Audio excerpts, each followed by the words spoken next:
Republicans are fleeing the Capitol right now like there's a bomb about to go off, and there may as well be. Because the House was originally scheduled to hold its final votes of the year tomorrow, but the Republicans, they suddenly canceled that and let everyone go home this afternoon instead. And so with that, you had Alexandria Ocasio Cortez speaking, I think, for many when she posted in response. Like I said, view all political developments for the rest of the week in light of the fact that the Epstein Files are supposed to be released on Friday. But also, while Republicans seem to be expecting some kind of bombshell tomorrow, others say that it's far from clear that we'll actually get the disclosure that we've been promised. Or because while Attorney General Pam Bondi did say that she would abide by the December 19th deadline mandated by the law that Trump really had no choice but to sign last month, she's been kind of oddly quiet since then. In fact, when a bipartisan group of lawmakers asked her for a briefing on the DOJ's progress recently, she just didn't provide one. And so in response, you had Democratic Senators Jeff Merkley and Ben Ray Lujan saying on Tuesday that they would do whatever they could do to block any of Trump's political nominees, explaining there could be no business as usual until justice is delivered for the victims of Jeffrey Epstein's horrific crimes, and saying the Trump administration's lack of transparency about its plans to release the Epstein Files signals it is gearing up to disregard the law we led the fight in the Senate to pass, which overwhelmingly passed both chambers of Congress. And with that, you had Chuck Schumer adding, "We fully expect Trump,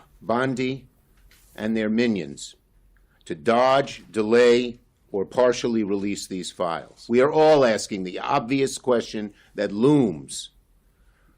President Trump, what are you trying to hide?" With that, then bringing us to our main story here, and that is a bombshell update on what I'd like to call the curious misadventures of Don and Jeff. Because the New York Times just published a wild investigation into their past relationship based on never-before-seen documents and interviews with 30 people from that time, many of whom have never spoken publicly before. And it gets just crazier and crazier, but where we'll start with is the basics. Trump and Epstein were close friends. And while, of course, we kind of abstractly knew that at least, this report, I mean, it goes beyond that. They reportedly went to each other's homes, offices, and businesses constantly. In fact, the bond apparently was so intense it left people who knew them with the impression that they were each other's closest friend. I mean, one of Epstein's assistants told the Times that the men talked at least 3 times a week during the mid to late 1990s. And another assistant added that those calls actually continued through the later years of their friendship, saying sometimes she even heard them because Epstein put Trump on speaker. Now with that, that specific person says that much of what they talked about was relatively innocent, great pageants, modeling shows, fashion trends, that kind of thing. And with that saying, in fact, Trump sometimes went on so long that Epstein would leave the room while he was talking. But then also a third assistant said that they frequently talked about sex and deliberately did so on speaker so that she would hear. Or with her recalling how Trump seemed to enjoy describing his sexual exploits and how Epstein seemed to delight in the calls making her uncomfortable. Things like the men discussing a woman's pubic hair and if there was enough for Epstein to floss his teeth with. On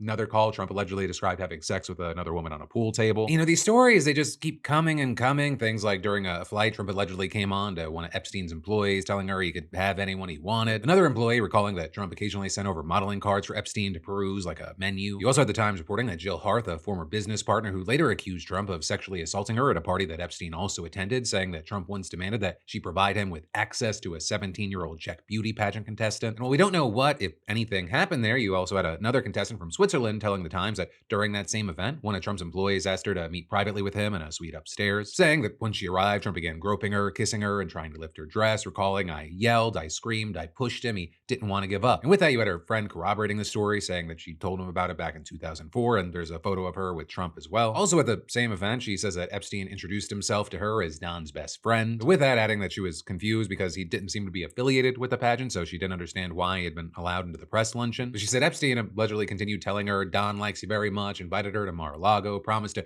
take care of her flights and hotel, and when she declined, she says that he tried to convince her by talking about the wealth that he kept in Swiss banks as well as famous friends that he could introduce her to. Right? And then there's just kind of a mishmash of stories. The paper spoke to Tina Davis, a then 14-year-old model for Ford, whose booker allegedly told her to dress sexy for a Mar-a-Lago party in 1994. And her mom saying that 8 or 9 of the girls on the bus looked really young, adding that some of them could have been in training bras. But also, despite that, she says that her daughter was repeatedly offered glasses of champagne and approached by middle-aged men, at which point she'd step in and say, "Hey, I'm her mom." And finally, with her, when she said she went to the bathroom, she says that they ran into Trump's then-wife, Marla Maples, who clasped her hands, looked her in the eye, and warned, "Whatever you do not let her around any of these men, and especially my husband. Protect her." Though I will say, when asked about that, Maples denied ever saying that. But with Trump, whether you think that he was actively doing something or not, a big part of the focus here is just the relationship with him and Epstein. Because for some, it helps paint a picture. Because, I mean, Epstein himself was even asked about it during a deposition in 2010, and this was his answer. Have you ever socialized with Donald Trump in the presence of females under the age of 18?